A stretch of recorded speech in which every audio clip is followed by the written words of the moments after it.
Good morning. It's Friday, September 2nd, the day before this year's Labor Day weekend. And Labor Day is a workers' holiday. And the first Labor Day took place via a parade in September on a Tuesday in 1882. Peter J. McGuire, a carpenter and a labor union leader, was the person who came up with the idea for Labor Day. He thought American workers should be honored with their own day. And I think he had a great idea, as it proves to be. He proposed his idea to the New York Central Labor Union early in 1882. And they thought the holiday was a good idea. And they said, when are we going to have this thing? And they realized that with 4 long months between Independence Day and Thanksgiving, it would be a good idea to slot a holiday in between those 2 days. And Peter McGuire made that suggestion. But what date should they choose? That was the difficult part, picking the right date. And I think they realized that holding it on a Tuesday was not a particularly good idea. So after that first parade, they moved the date to the first Monday in September, which I think all of us agree that it was a good idea because we now had a standard 3-day weekend. But in 1882, only New York was celebrating Labor Day. It wasn't until 1894 that Congress declared Labor Day a national holiday. And Labor Day is not just a way to celebrate the accomplishments of workers for some people. It is also a day to talk about their concerns and to discuss ways to get better working conditions and salaries.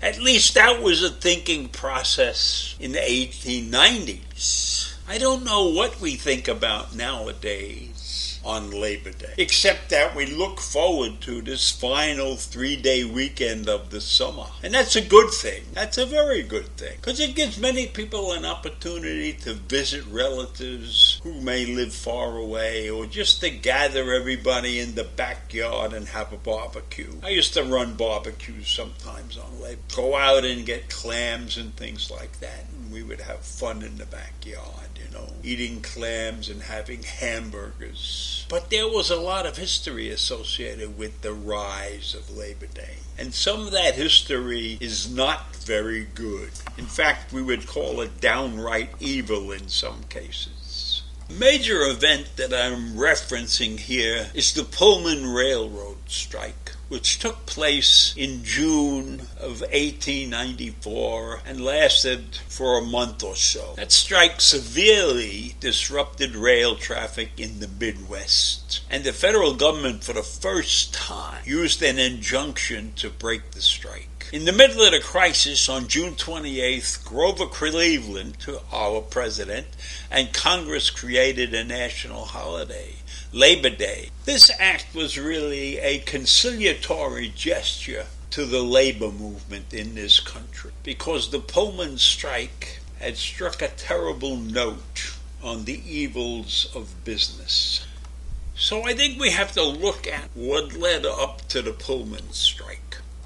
In 1893, the Pullman Palace Car Company, which manufactured railroad cars, cut the already low wages of its workers by about 25%. Now, what they had done with these workers, they had provided them apartments, and they would take the rent out of their salaries, and they created this town. It was called the town of Pullman, and it was near Chicago. It was a company town, and most Pullman workers lived in that town. But when Pullman reduced their salaries by 25%, they did not reduce their rents. Their rents remained the same. And that's what caused many of these workers to face starvation. And when a delegation of workers tried to present their grievances about the low wages and the poor living conditions and the 16-hour workdays, right? They were talking directly to the president of the company, George Pullman, and he refused to meet with them and ordered them fired. The workers rose up against this firing and left their jobs, which was really not the Pullman that worked on the railroads, but they were the factory workers that manufactured the trains. And the ARU, the American Railway Union, had some members who worked in the Pullman factory. And then they, the ARU, decided to back the Pullman workers, and they walked off the job. And within a couple of days, over 100,000 railway workers were on the picket lines. And that caused catastrophic mayhem in and around the Midwest because those trains were not running. This strike was a monumental catastrophe. It involved hundreds of thousands of workers. President Cleveland was involved. The governors were involved. Politicians all over the place. Mayors and state representatives were involved.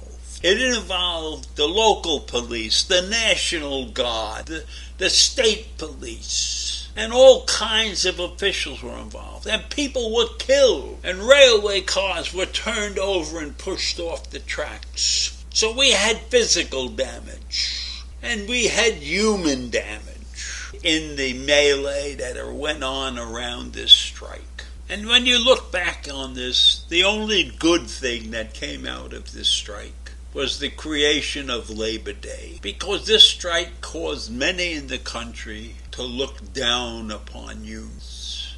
And this strike also increased the ability of the federal government to interfere in areas that they had not interfered with before. They had never sent in troops when there was a labor dispute before.